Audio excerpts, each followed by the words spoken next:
Have you ever found yourself thinking about someone constantly, morning to night, during work, when you are scrolling, even as you try to sleep?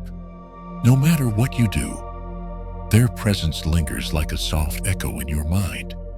Maybe it's someone you loved, maybe someone you barely knew, or maybe someone you lost.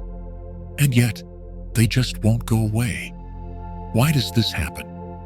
Is it obsession? Unfinished feelings? Or could it be something deeper, something buried within your unconscious mind?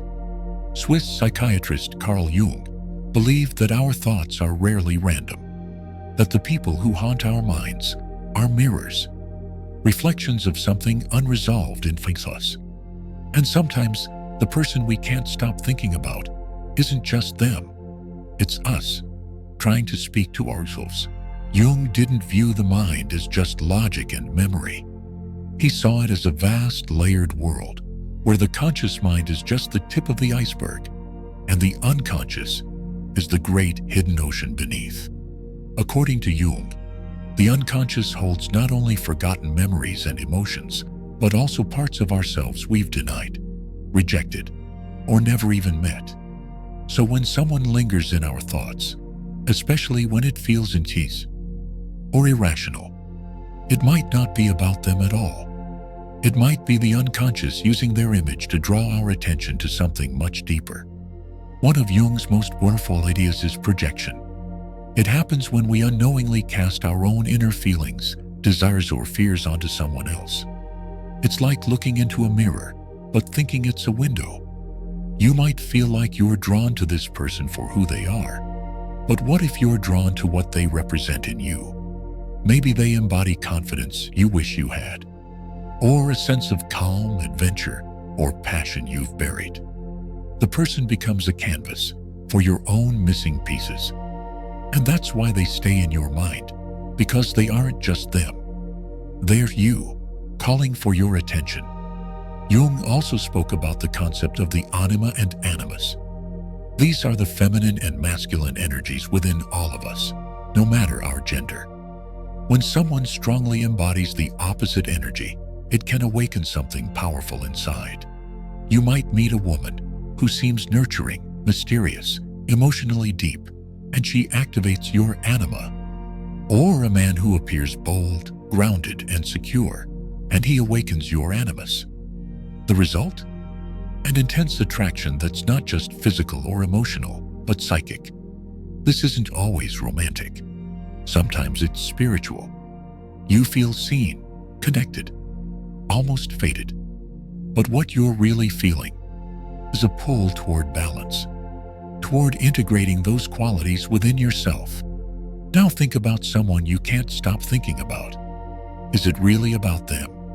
Or are they embodying something your soul is trying to reclaim?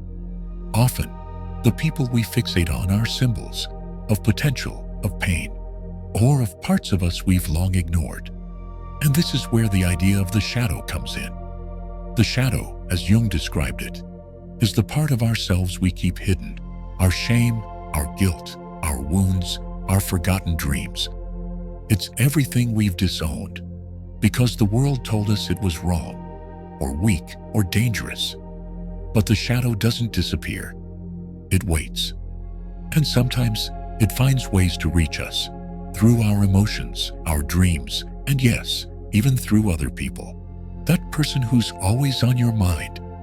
They might carry something from your shadow. Maybe they remind you of a parent you never truly understood, or they stirred up a childhood feeling you haven't felt in decades. Maybe they hurt you, and your mind keeps returning not for closure, but for understanding, for healing. Or maybe they showed you a version of life you secretly crave, but have never allowed yourself to pursue through.